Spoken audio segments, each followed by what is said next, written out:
지난 주일 설교 말씀 말미에 이런 말씀을 나눴습니다. 바울 사도가 고린도 교회의 성도들에게 당부한 세 가지, 여러분 다시 한번 볼까요? 고린도전서 15장 58절인데요 이렇게 되어 있습니다. 세 가지를 요점으로 말씀을 드렸었어요. 그러므로 내 사랑하는 형제들아, 견실하며 흔들리지 말며 주의 일에 힘쓰는 자들이 되라. 이는 너희 수고가 주 안에서 헛되지 않은 줄 알미라. 세 가지를 말했습니다. 견실하며 흔들리지 말고 항상 주의 일에 더욱 힘쓰는 자들이 되라. 바울의 이 선포는요, 이 당시 고린도 교회를 향한 선포이기도 하지만, 근데 그 고린도 교회 당시 사람들 가운데 부활을 잘 믿지 못하는 사람들을 좀 특정해서 하는 선포이긴 합니다만은, 오늘 살아가는 우리들에게도 동일한 권면으로 우리는 받아들여야 할 것입니다. 견실하며 흔들리지 말며 항상 주의 일에 더욱 힘쓰는 자들이 되라. 이 세 가지 덕목을요 하나씩 보려고 하는데요, 덕목을 좀 나누어서 좀 생각하고 말씀을 찾아보니까 이 세 개를 한꺼번에 하기는 조금 무리가 있겠더라고요. 그래서 오늘은 견실함에 대해서 함께 여러분과 함께 나눠보고자 합니다. 먼저 본문 4절을 먼저 한번 볼까요?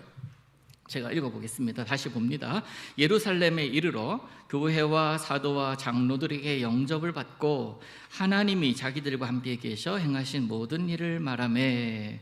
첫 번째, 견실하다라는 것은요, 어떤 면에서 보면은 우리 노란 색깔로 표시되어 있는 곳, 영접을 받고 라는 뜻일 수도 있습니다.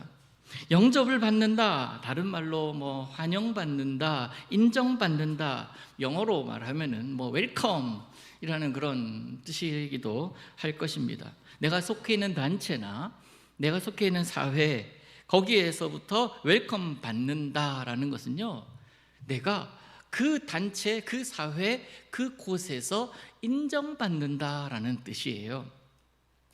어떤 사람들은 있으나 마나 하기도 하고, 어떤 사람들은 저 사람 또 왔나 라고 생각을 하게 하기도 하지만은, 예수 믿는 사람, 특별히 우리 부활을 신앙으로 생각을 하면서 그것을 소망을 품고 살아가는 우리들은요, 어디에 있으나, 어느 단체에 있으나, 교회에서뿐만 아니라 어디에서든지 웰컴 받는, 영접받는, 환영받는, 인정받는 그런 사람이 되어야 할 줄로 믿습니다.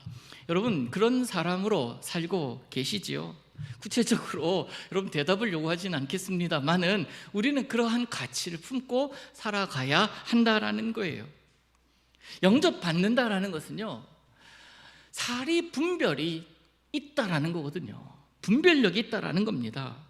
그것도 또 정확하고 분명하기 때문이기도 해요. 교회에서도 마찬가지예요. 사회에서도 물론이거니와 교회에서도 마찬가지인데, 여러분 조심스러운 말씀이지만 교회라는 거룩한 공동체 안에서도 영접받는 사람이 있고 그렇지 못한 사람이 있을 수 있습니다.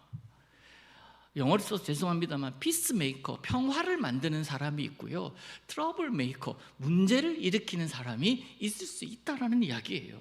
왜? 우리도 교회라는 공동체 안에 다 있지만 사람이기 때문에, 각각의 생각이 다르기 때문에 때로는 트러블이 있어서 그 트러블을 만드는 사람을 만나기도 하고, 그 트러블보다 더 큰 사랑 가지고 트러블을 품어내는 사람을 만나기도 합니다.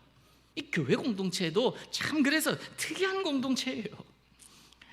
조금 더 확장하면 이스라엘 공동체를 한번 생각해 보십시다. 민수기 12장에 보면 모세의 가정 이야기가 잠깐 언급이 돼요. 참 재밌는 이야기가 언급이 되는데, 재밌는 이야기라기보다는 모세가 마음 힘든 일을 경험을 해요. 출애굽해서 함께 가나안으로 향하던 가운데 그의 아내였던 십보라가 광야에서 죽습니다. 그래서 장례를 치러요. 모세가 얼마나 마음이 힘들었겠습니까? 그러다가 어느 정도 지났는지는 알 수 없지만, 그 기간을 알 수 없지만 재혼을 하려고 해요. 미리암과 형 아론이 모세를 가만히 보니까 좀 어느 정도 시간이 지났다 했는데 모세가 얼굴이 밝아요. 밤에 어딜 나갔다 오는지, 갔다 오고 난 다음에 너무 기분 좋아합니다. 쟤 뭔가 있어 라고 생각하던 가운데 꼬리가 잡힌 거예요. 이 녀석 연애하는구나, 다시 재혼하려고 하는구나, 얼마나 좋습니까? 얼마나 고맙습니까? 혼자서 사는 것보다 같이 힘이 되는 사람과 함께 있으니까 얼마나 좋아요. 그래서 뒤를 캐봅니다. 이 들어올 만한 사람이 누군가, 어느 가문인가, 어디에서 뭐 하면서 살았던 사람인가 알고 봤더니 세상에 깜짝 놀랄 만한 사실을 발견합니다. 그 여인이 어느 사람이라고요? 구스 사람이에요. 이스라엘 사람이 아니라 이방 사람인 거예요. 세상에 이스라엘의 지도자, 하나님의 선택된 자, 그 백성을 이끌어갈 리더십이 그 민족 가운데 한 사람과 혼인하려고 하는 생각, 연애를 하고 있지 않고 이방인과 연애를 하고 있다라는 사실에 이 누이 미리암과 형 아론이 큰 충격을 받습니다. 재혼 자체에 문제가 있었던 건 결코 아니에요. 그 재혼 대상이 누구였냐라는 거예요.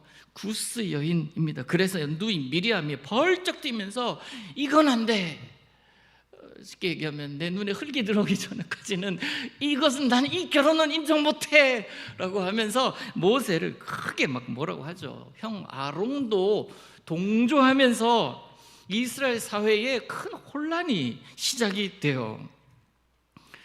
누이와 이 형 아론의 주장은 이것입니다. 괜찮아, 결혼해도 괜찮은데 왜 구스 여인이냐? 구스 여인은 안 돼. 하나님께서 우리에게 이방 여인과 결혼하지 말라고 했던 거예요. 그런 면에서 보면은 모세는 잘못하고 있는 건 맞습니다. 여러분, 이방 여인과 결혼하지 말라, 혼인하지 말라라고 말했던 그 이유가 있어요. 그 배경이 있습니다. 여러분, 이것은 이방 여인과 결혼하지 말라라고 할 때의 성경은요, 그런 뜻이 아니에요.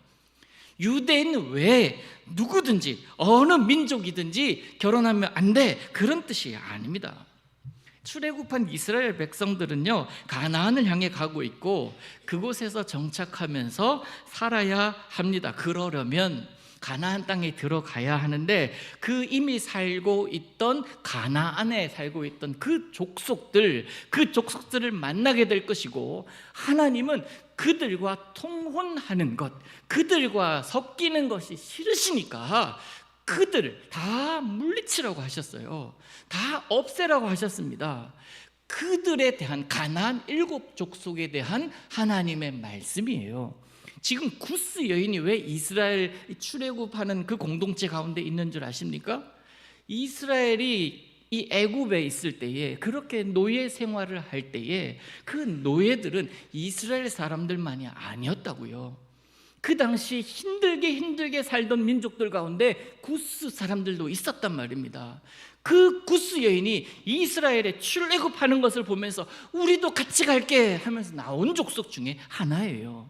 그러니까 그 출애굽의 여정을 함께 하면서 함께 고생도 하고 함께 힘들어하고, 그러다가 그 리더십, 그 모세를 존중해 주면서 그렇게 땅을 향해, 가나안 땅을 향해 나아가던 족속 중에 한 사람이었다라는 겁니다.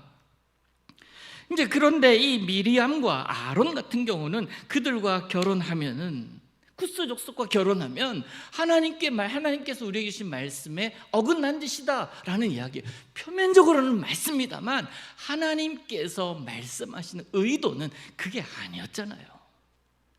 그래서 이 왜 미리암과 이 아론이 문제를 삼느냐, 다른 이유가 있어요. 당시에 하나님의 주목, 하나님의 마음이 미리암과 아론도 사실 제사장 그룹이었지만 모세에게 집중되어 있었고, 사람들도 역시 마찬가지로 모세만 바라보고 있으니 거기에 질투가 생긴 거예요. 그러니 모세가 하는 거에 대해서 별로 좋지 않게 생각하다가 딱 구스 여인과 연애하고 있네라는 사실을 알게 된 순간 옳거니 문제 삼게 된 겁니다. 여러분, 문제 아닌 것도 문제 삼으면 문제가 됩니다. 그렇죠? 문제 아닌데 그냥 넘어가도 되는데 그걸 문제 삼으면 그게 문제가 된다고요. 그런데 이 경우는 억지예요. 문제 될 만한 것을 문제 삼았으면 좋겠습니다. 그 광야길 얼마나 고생길입니까? 얼마나 힘든 길입니까? 그런데 거기에서 문제 삼고 거기서 발목을 잡고 거기서 끌어내리려고 하는 그 모습에 하나님은 너무 마음이 좋지 않으신 거예요. 지금 문제 삼는 이 미리암의 문제 삼는 것에 대해서 모세가 하나님께 기도합니다. 불만을 알게 돼요. 하나님도 그 모습을 보십니다. 여러분, 미리암이 누구입니까? 모세가 태어나자마자 이 강에 버림을 받을 때에 갈대 상자에 떠내려가는 동생을 따라서 계속 가던 그런 누나였어요. 그러다가 공주가 건져내는 것을 봅니다. 유모 구해드릴까요? 하면서 모세의 친엄마를 그렇게 소개해준, 어찌 보면 생명의 생명의 은인이라고 할 수 있지 않겠습니까? 여러분, 그런데 이 미리암이 모세에게 너 그건 아니야 라고 이야기를 하다가 어떻게 됩니까?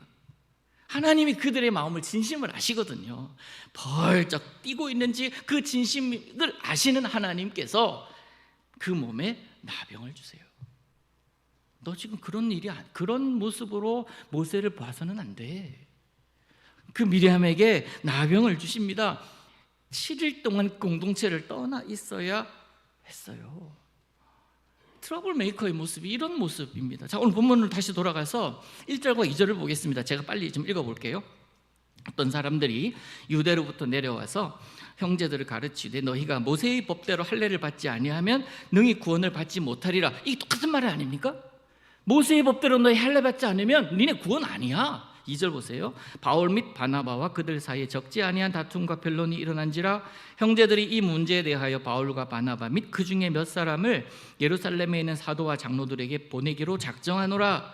바울이 한 2년여 동안에 1차 전도 여행을 하면서 복음을 전하고 안디옥으로 돌아왔어요. 그때 유대에서부터 어떤 사람들이 왔다고 하잖아요. 바리새파 유대인들입니다. 그들이 가르치는 게 바울과 바나바 일행이 가르치는 것과 비슷한데 끝이 달라요. 끝이 다르다. 이 뭐예요? 이단이에요. 복음을 순전하게 전하는 것은 순전한 복음이 증거되는 것이지만 다르게 해석해서 전하는 것은 이단이에요. 끝이 다르단 말이에요. 이 바리새파 유대인들이 잘못 가르치고 있습니다. 이들이 교인들에게 너 구원받았어? 네, 받았습니다. 뭐라고 배웠는데? 예수 믿기만 하면 구원 얻는다고 배웠습니다. 맞잖아요. 틀린 거 아니잖아요. 제대로 배움을 받았잖아요. 그래서 내가 예수를 믿었고 내가 구원을 얻었다라는 확신을 가지고 살아갑니다라고 얘기를 했더니 이 바리새파 유대인들이 가당치도 않다, 말도 안 되는 소리 하지 마 라는 거예요. 이 교훈, 이 가르침을 들은 교인들이 혼동하기 시작한 겁니다. 예수를 믿기는 한데 믿음만으로 된다고 했는데 이분들 성경 전문가들, 율법 전문가들이 와가지고 뭐라고 하는 거야 지금? 가당치도 않아 라고 이야기를 하니까 혼란스럽지 않았겠습니까? 모세 율법을 잘 아는 것, 그것뿐만 아니라 할례를 받아야 된다라는 거예요. 믿음의 고백만으로는 안 된다라는 것입니다. 정면 충돌하고 있죠. 혼란스럽지 않겠습니까? 여러분에게 구원의 확신이 있으십니까? 여러분, 이 질문은요, 구원의 확신이 있습니까? 오늘 죽어도 하나님의 나라에서 깰 것을 확신하십니까? 내가 이곳에서 지금 죽는다 하더라도, 오늘 밤에 내가 죽는다 하더라도 하나님의 나라에 깰 것을 믿습니까? 라는 이 질문 아니에요? 이 질문, 교회가 정통적으로 해오던 질문입니다. 그래서 내 안에 확신 가지도록. 그런데 이것을 이단에서도 참 많이 질문해요. 구원 확신 있습니까? 확신하세요? 정말이에요? 진짜예요? 확신하시냐고요? 계속 질문해도 돼요. 뭐 대답하지 않으셔도 돼요. 계속 질문해야 됩니다. 이러다 네, 아멘, 아멘, 아멘 하다가 아멘, 아멘, 아멘이에요.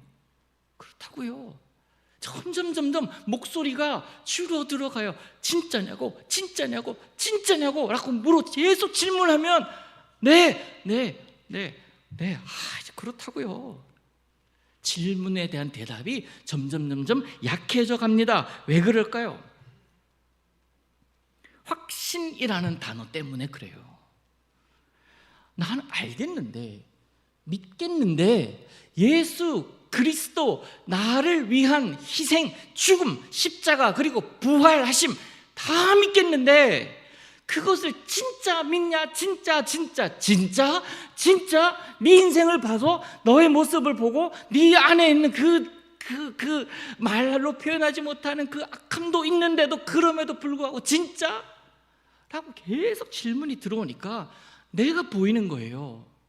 내가 보이다 보니까, 나의 부족함이 보이다 보니까, 나의 믿음 없는 말, 믿음 없는 생각, 믿음 없는 것이 보이다 보니까 확신하냐고 라고 질문할 때에 맨 끝까지 그럼 라고 얘기하기가 내 양심상, 거기서 양심이 나와요. 양심상 어려워지게 된 겁니다. 여러분, 근데 전혀 두려워하지 마세요. 전혀 걱정하지 마세요. 이단이 말하는 확신과 성경이 말하는 확신이라는 단어에는 차이가 있어요. 이단이 말하는 확신, 잘못된 가르침이 말하는 믿음은요, 내 믿음이에요. 내가 하나님께 무언가를 했기 때문에 얻게 되는 보상이에요. 그런데 반면에 성경은 하나님을 생각하게 하는 확신이에요. 이게 무슨 얘기? 좀 어렵지만요, 내가 확신해야 되는 건 이거예요.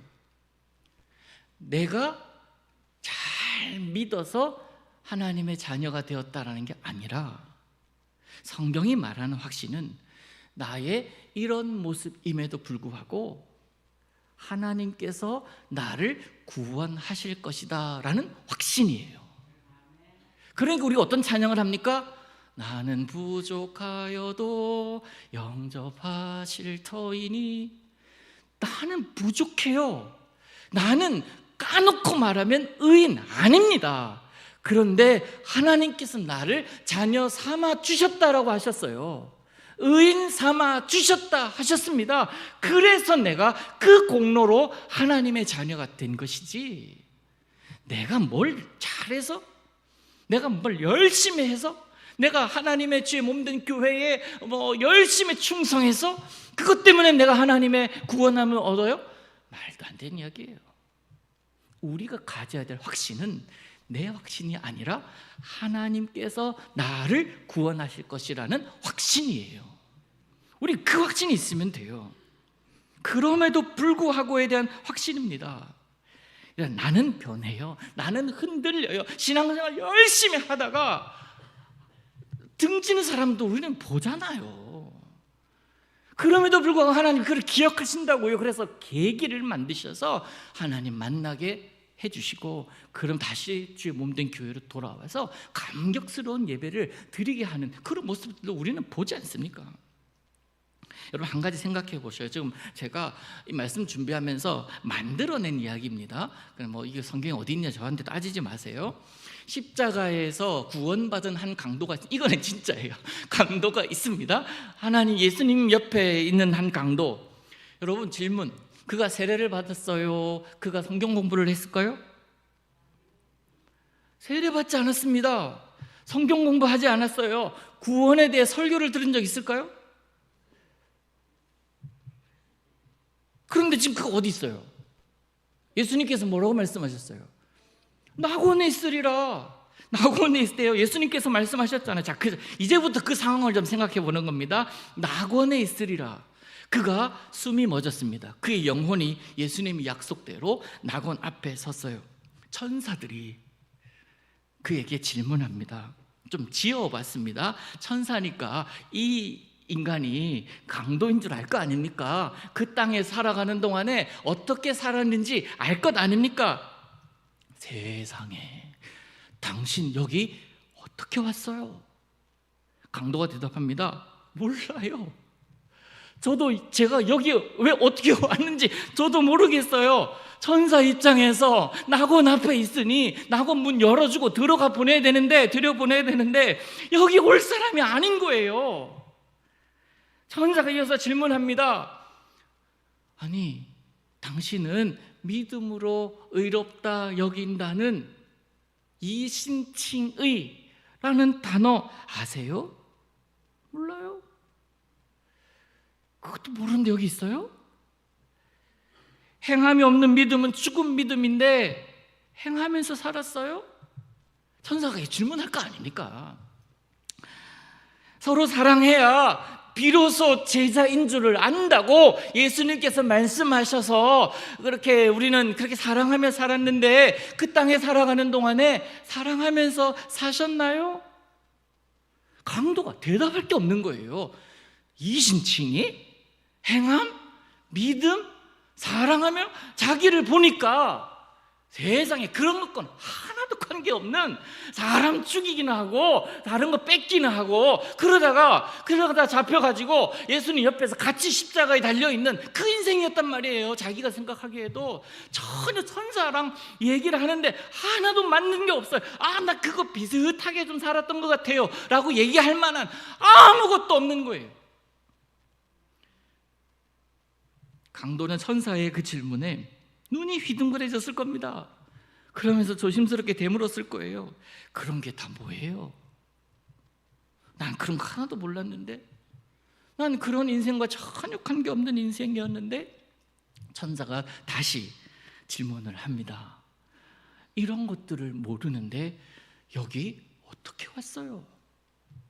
그러자 강도가 대답했을 만한 대답 뭐겠습니까? 내가 죽을 때 내 옆에 있는 사람이 나더러 가라 했어요. 그 사람이 나랑 같이 있을 거라고, 낙원에 있을 거라고 말씀하셨어요. 여러분, 이게 복음이에요. 이게 은혜예요. 내가 이 땅에서 이신칭의 삶을 살고 행함이 없는 믿음은 죽은 믿음이라 했으니 내가 산 믿음을 가진 자답게 살기 위해서 발버둥을 치고, 그리고 너희가 정말 사랑해야 내 제자일 거라고 인정하겠다라고 하셨으니까 사랑하고 싶지 않은 사람도 꾸역꾸역 사랑하면서 살아가는 삶, 그 삶을 내가 그렇게 열심히 살아도 예수 그리스도의 은혜를 경험하지 못하면 하나님과 관계없는 사람이라고요. 그런데 세상의 천사가 보기에 이 앞에 서지 않아야 할 사람이 선 것, 이거야말로 은혜가 아니고 뭐겠습니까? 아무 공로 없이 구원받은 나에게도 은혜 주셨다라고 생각하는 것, 주께서 원하시는 것이 무엇인지를 이제는 찾는 거예요. 나를 구원하셨으니 그 크신 하나님의 은혜, 내가 받은 사랑을 어떻게 내가 표현할까? 어떤 사람은 예쁜 꽃 사다 이렇게 보세요. 이것보다 이게 더 예쁘네, 이것보다 이게 더 예쁘네, 이거 사가지고 올 때에 많은 것들 중에 골라서 사오지 않았겠어요? 이것보다 이게 더 예쁘네, 이것보다. 그래서 강단에 세워놓기도 하고요. 누군가는 또 주중에 나와서 주의 몸된 교회에 부족함은 없나, 고쳐야 될 거는 없나, 지저분해진 것은 없나, 정리 안 된 것은 없나, 그런 걸 보면서 몰래 쓰레기도 정리하고 밀대로 쓸기도 하고 유리에 뭐 묻었으면 닦기도 하고, 교회차에 새똥이 떨어져 있어요. 아우 지저분하고 더러워하는 것이 아니라 물티슈 가지고 아니면 손수건 꺼내가지고 교회차 닦아내는 그 모습 보면서 저게 은혜 받은 자의 모습이지. 하나님이 그런 거 기억하시지 않으시겠습니까? 뭔 큰 일을 해야 되나요? 어마어마한 일을 해야 되나요?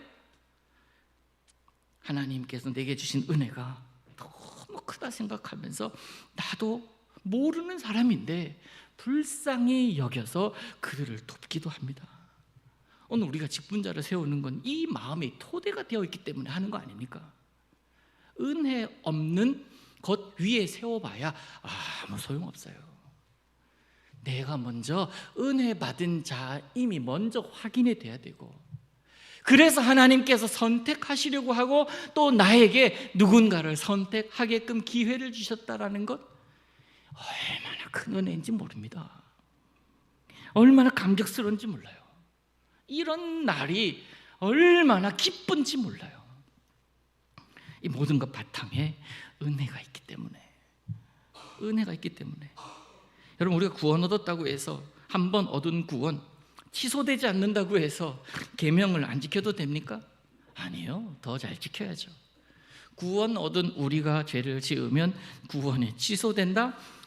그런 교리적인 문제는 내려놓고요, 그거 지켜야 구원 얻는다라고 생각하니까, 그렇게 주장하니까 그런 자들을 율법주의자라고 하는 것이고, 그런 생각을 율법주의라고 하는 겁니다.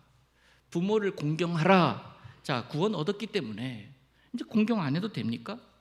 살인하지 말라. 난 구원을 얻은 자이기 때문에 살인해도 됩니까? 그게 구원에 지장 있는가 아닌가 이런 걸 논하기 전에 천만의 말씀이에요.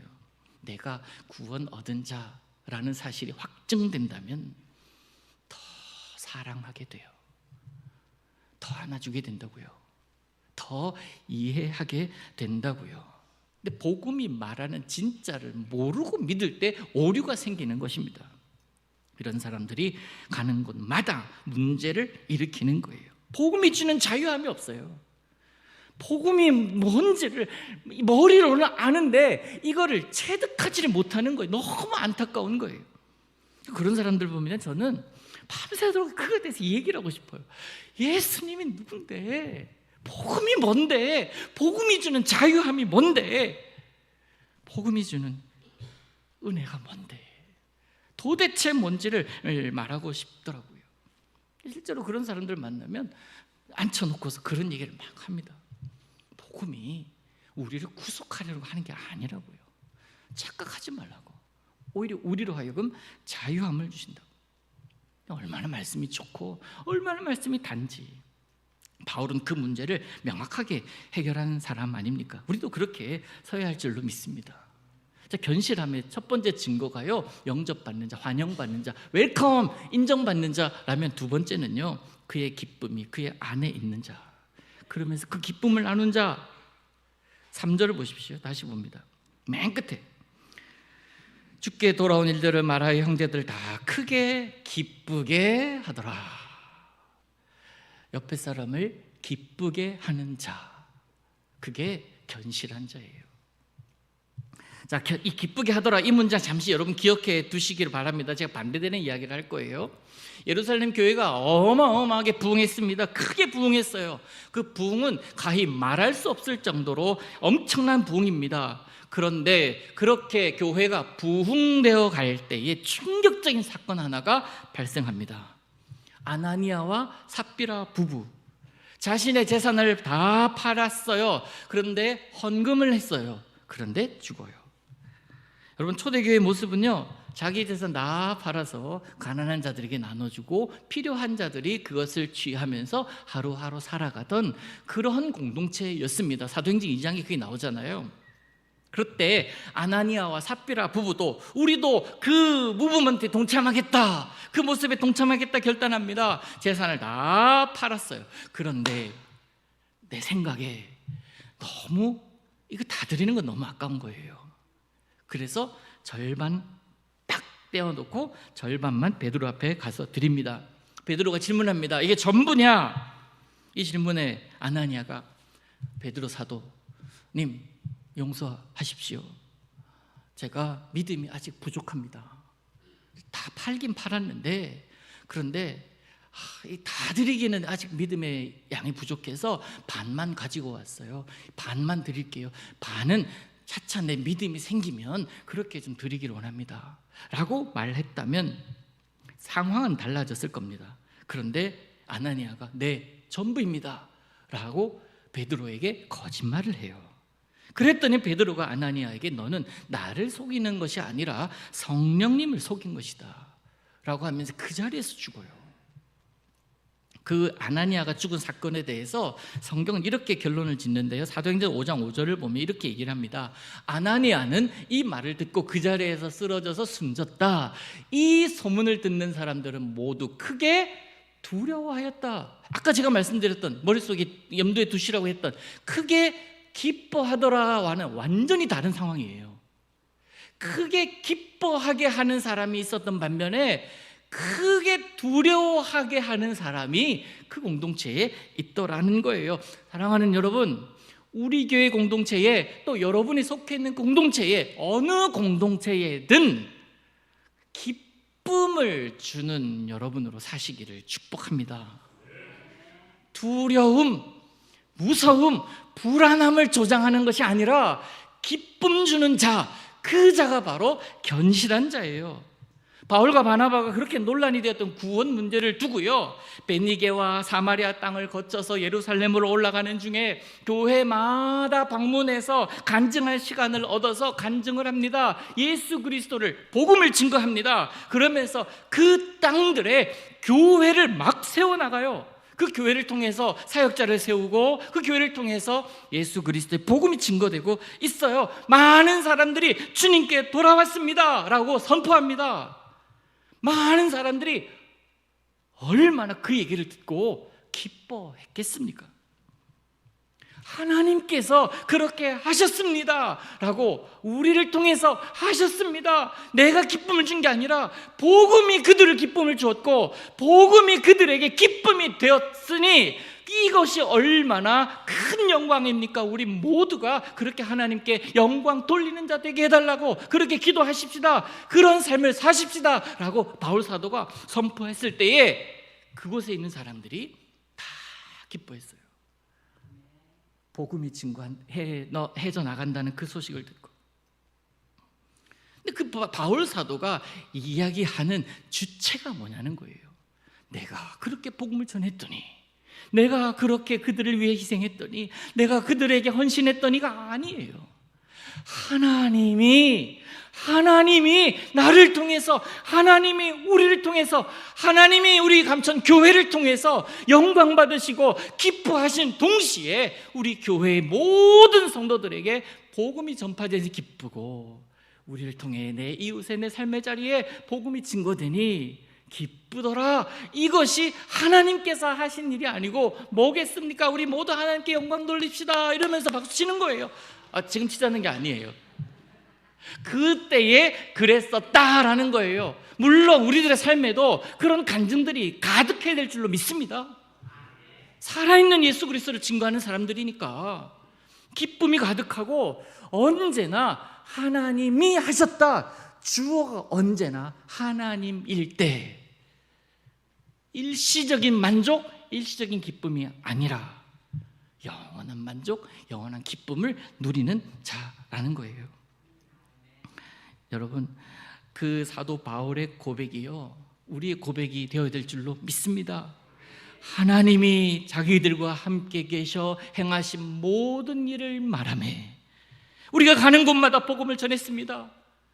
그러다가 핍박도 무수히 당했습니다. 그런데요, 그 땅에 예수 믿는 사람들이 생겼어요. 하나님께서 우리를 통해 이 일을 행하셨습니다 라고 선포할 때에, 하나님께 그 영광 돌릴 때에 하나님이 얼마나 큰 영광을 받으셨겠냐, 그 말이에요. 바울이 했습니까? 바울은 도구일 뿐 하나님이 하시는 거예요. 하나님이 여러분을 도구 삼으셔서 하나님의 기쁨이 여러분 통해 증거되는 그런 멋진 삶을 사시기를 원합니다. 꼭 기억하세요. 견실한 자 어떤 자라고요? 영접받는 자예요. 환영받는 자예요.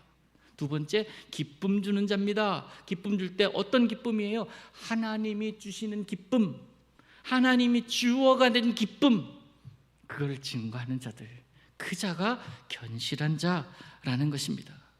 바라기는 하나님 앞에서 하나님 여러분의 견실하심이 인정받기를 원합니다. 꼭 인정받으셔야 돼요. 그래야 부활의 증인으로 살아갈 수 있는 것 아니겠습니까? 견실함을 하나님께 인정받아서 우리 참 하나님의 사람으로서 살아가시기를 주님 이름으로 축복합니다. 기도합니다. 우리를 위해 부활하신 예수님을 찬양합니다. 그 예수님의 부활 이후에 우리가 어떻게 살아가야 할지 바울 사도의 모습을 통해 보았습니다. 주님, 견실하라 하셨으니 내 삶에서 견실함이 드러나기를 원합니다. 또한 하나님 앞에서도 내 믿음의 견실함이 나타나기를 소망하오니 주님, 우리의 믿음을 주장하여 주옵소서. 세상의 바람에 흔들리지 않게 하시고 오직 주님이 주인된 삶을 살게 하여 주옵소서. 예수님의 이름으로 기도하옵나이다. 아멘.